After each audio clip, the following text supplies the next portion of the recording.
حمد و ثنا کے بعد معزز و محترم سامعین ذی احترام، سورۃ الانعام اور اس کی آیہ مبارکہ 54 ارشاد باری تعالیٰ ہے وَإِذَا جَاءَكَ الَّذِينَ يُؤْمِنُونَ بِآيَاتِنَا، اے محبوب صلی اللہ علیہ وسلم جب آپ کی بارگاہ میں ہماری آیات پر ایمان لانے والے حاضر ہوں، جو ہمارا ذکر کرنے والے ہیں، ہماری آیات بینات پر ایمان لانے والے ہیں، مجھے ماننے والے ہیں اور آپ کو ماننے والے ہیں، وہ جب آپ کی بارگاہ میں حاضر ہوں۔ حضرات محترم، اللہ تبارک و تعالیٰ نے ہر بارگاہ اس کی اہمیت اور اس کے مقام کے مطابق اس کو عزت عطا فرمائی ہے۔ اللہ جل مجدہ، اللہ کی ذات اور صفات اور شان اور قدرت اور طاقت اور اختیار، اس میں کوئی بھی شریک نہیں ہے، اس کے علاوہ کوئی بھی رب کی قدرت اور اختیار کا حامل ہو ہی نہیں سکتا۔ وہ وحدہ لا شریک ہے، اپنی طاقت میں وحدہ لا شریک ہے، اپنے علم میں وحدہ لا شریک ہے، اپنی قدرت میں وحدہ لا شریک ہے، اپنے اختیار میں وحدہ لا شریک ہے، اپنی بادشاہت میں وحدہ لا شریک ہے۔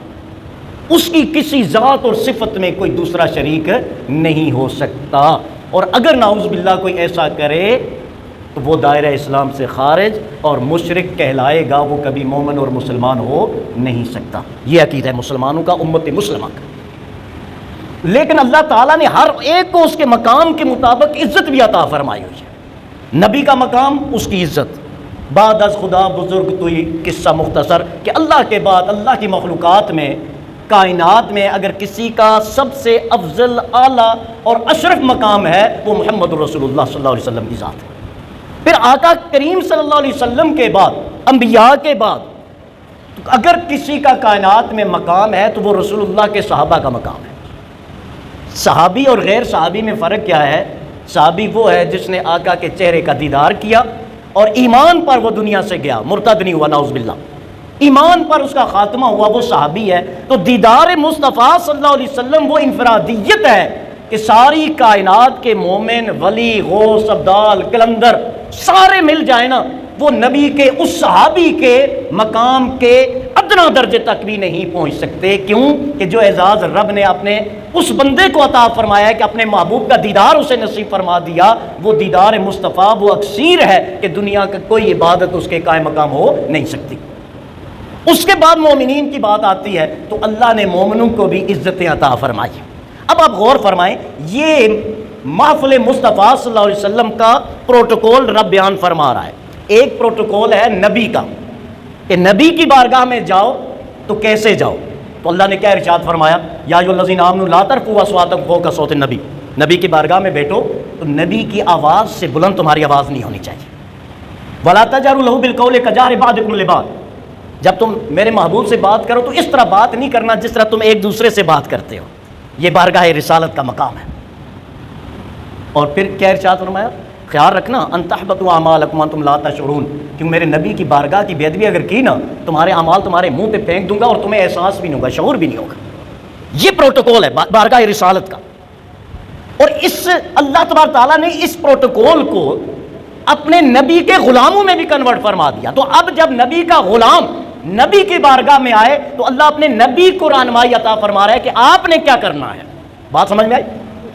اب اللہ فرماتا ہے، قرآن اب سنیں، اللہ فرماتا ہے وَإِذَا جَاءَكَ الَّذِينَ يُؤْمِنُونَ بِآيَاتِنَا، محبوب مومن بندے جب تیری بارگاہ میں حاضر ہوں، بظاہر بے شک ان کے کپڑے پھٹے ہوئے ہیں، بظاہر کھانے کو اگرچہ انہیں کچھ خاص میسر نہیں ہے، بے شک کفار اور مشرکین وہ یہ کہتے ہیں ان کے بارے میں، پچھلی آیہ مبارکہ میں گزر چکا ہے، جو کہتے تھے کہ ہؤلاء من اللہ علیہم من بیننا، یہ ہیں جنہیں اللہ نے ہم پر اہمیت دے دی ہے، جن کے کپڑے پھٹے ہوئے، جن کو کھانے کو کچھ میسر نہیں ہے، یہ اللہ فرماتا ہے وہی محبوب جب تیری بارگاہ میں آئیں تو آپ نے کرنا کیا ہے؟ سلام علیکم فقل سلام علیکم، محبوب یہ میرے بندے جب تیری بارگاہ میں آئیں تو سب سے پہلے آپ نے کہنا ہے سلام علیکم، میرے غلاموں تم پر سلامتی ہو، اللہ تمہارا دین محفوظ رکھے، سلامت رکھے، اللہ تمہارا ایمان سلامت رکھے، اللہ تمہیں جنت کی سلامتیاں عطا فرمائے، اللہ تمہیں جہنم سے سلامت رکھے، فَقُلْ سَلَامٌ عَلَيْكُمْ، تو پہلے وہ آئیں تو محبوب ان پر آپ نے سلام بھیجنا ہے۔ اب جانتے ہیں نبی اکرم صلی اللہ علیہ وسلم نے ارشاد فرمایا خیرکم من بدا بالسلام، تم میں سے بہترین وہ ہے جو سلام کرنے میں پہل کرے۔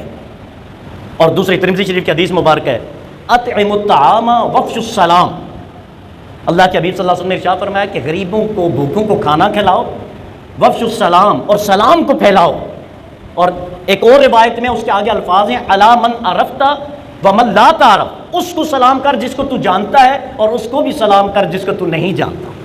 جانتے ہو تو بھی سلام کرو، نہیں جانتے تو بھی سلام کرو۔ اور ساتھ ارشاد فرمایا جو ترمذی شریف کی حدیث مبارک ہے، اس میں آگے یہ ہے کہ رات کے اس حصے میں نماز پڑھو والناس نیام، جب لوگ سو رہے ہو، تہجد کی نماز۔ تو آقا نے فرمایا تدخل جنان، تو تم سلامتی کے ساتھ جنت میں داخل ہو جاؤ گے۔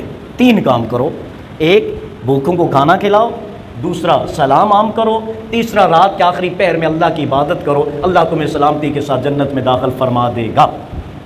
اور جہاں ارشاد فرمایا فَقُلْ سَلَامٌ عَلَيْكُمْ، محبوب جب میرے بندے آپ کی بارگاہ میں آئیں تو آپ نے ان سے جو پہلا کلام کرنا ہے وہ یہ کلام کرنا ہے، دعا دینی ہے انہیں، سلام علیکم، اللہ کی سلامتی ہو تم پر رب کی سلامتی ہو۔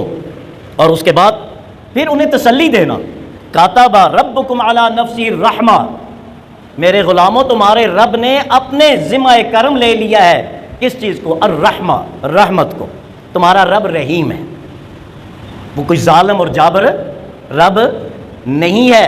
کاتب علی نفسہ الرحمہ، رب نے اپنے اوپر رحمت کو لکھ دیا ہے، لازم کر دیا ہے۔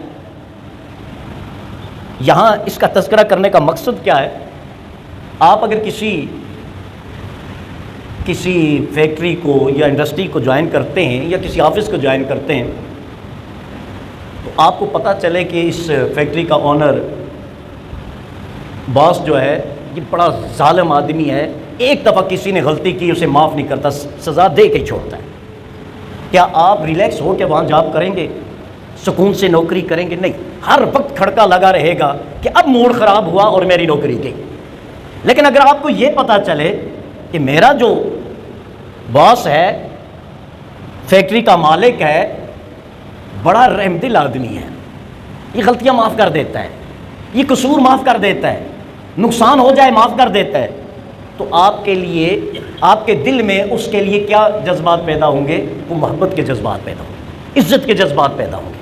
تو اللہ نے ارشاد فرمایا محبوب میرے بندوں کو بتا دے، کیا ارشاد فرما دے؟ کاتبہ ربکم علی نفسی الرحمہ، تمہارے رب نے اپنے اوپر رحمت کو لازم فرما دیا ہے، رب نے اپنے اوپر لازم کر دیا۔ اللہ کو کیا ضرورت ہے؟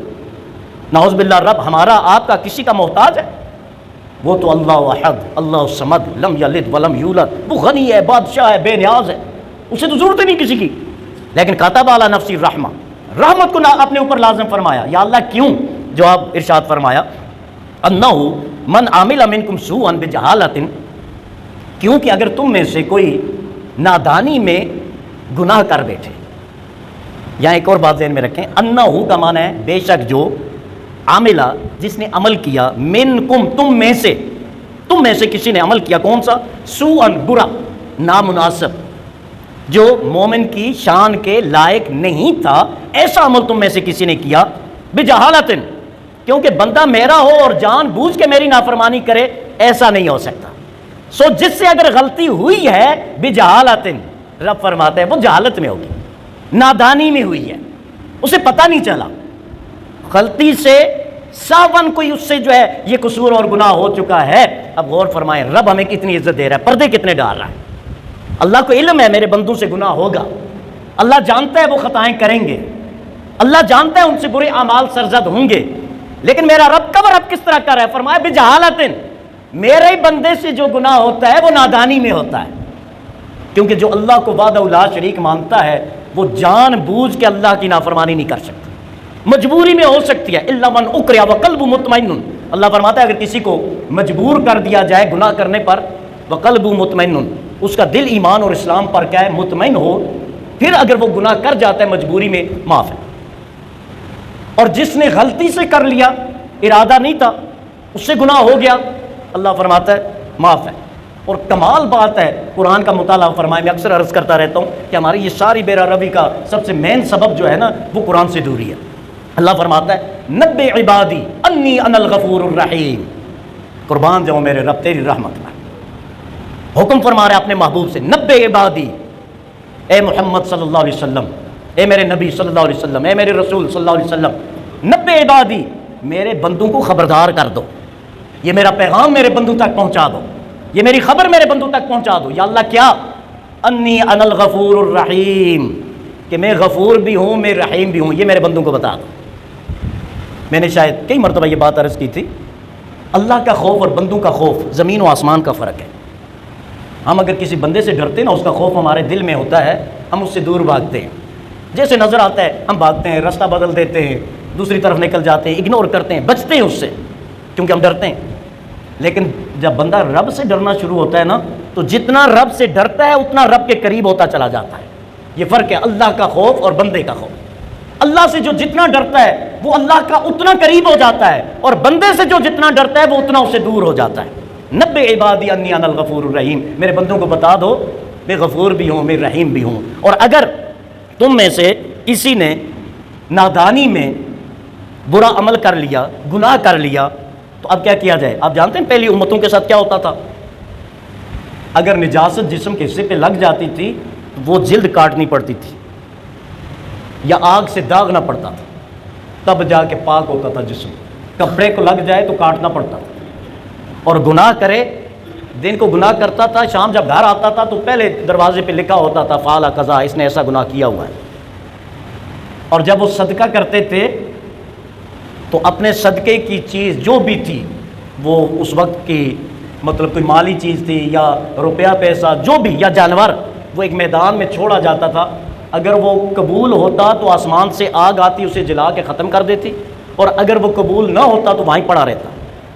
اب تھوڑا سا غور فرمائیں، امیجن کریں کہ اگر وہ رول ہمارے لیے ہوتا اور ہم صدقہ کرتے، قربانی کرتے، اور وہاں ہی پڑی رہتی، ہماری عزت کا کیا بنتا؟ آج ذرا سی بات پہ ہم کہتے ہیں نا عزت کا کیا ہوگا، لوگ کیا کہیں گے، رشتہ دار کیا کہیں گے، فلاں کیا کہے گا، کہتے ہیں نا تھوڑی تھوڑی باتوں پہ، حالانکہ یہ کوئی ضروری چیزیں نہیں ہوتی۔ لیکن اگر ہم قربانی کا جانور ذبح کرتے اور آگ آ کے جلاتی نہ وہیں پڑا رہتا، تو کیا پورے محلے میں پتہ نہ چل جاتا، پورے شہر میں، بلکہ رپورٹ شائع ہوتی کہ اس سال اتنے لوگوں کی قربانیاں قبول ہوئی ہیں اور اتنوں کی جو ہے وہ قبول نہیں ہوئی۔ یہ میرے رب کا کرم ہے اس کے حبیب کے صدقے میں کہ اس نے فرما دیا خود بھی کھاؤ، غریبوں کو بھی کھلاؤ، بس اللہ کے حوالے کر دو۔ اور اس لیے ارشاد فرما دیا کہ مومن کے بارے میں حسن ظن رکھنا، بدگمانی نہ رکھنا، یعنی اپنی عبادت پہ کبھی فخر اور مان نہ کرنا، اور کسی کے گناہ کی وجہ سے اسے کم تر مت سمجھنا۔ کیا پتہ رب اسے توبہ کی توفیق دے کے نیک بنا دے اور تجھے نافرمان کر دے، ہے تو رب کے ہاتھ میں نا۔ تو یہاں ارشاد فرمایا کہ مومن وہ ہے جو جان بوجھ کے اللہ کی نافرمانی نہیں کر سکتا، ہاں جہالت میں، نادانی میں ہو گئی، پھر کیا کرے؟ غلطی اگر ہوگی تو کیا کرے؟ ثم تاب من بعدہ، غلطی ہوگی، خیال آیا، اس نے توبہ کر لی۔ اچھا، توبہ کا معنی جو ہے نا ہمیں یہ سمجھنا چاہیے، تاب یتوب، اس کا معنی ہوتا ہے رجوع کرنا، لوٹ جانا۔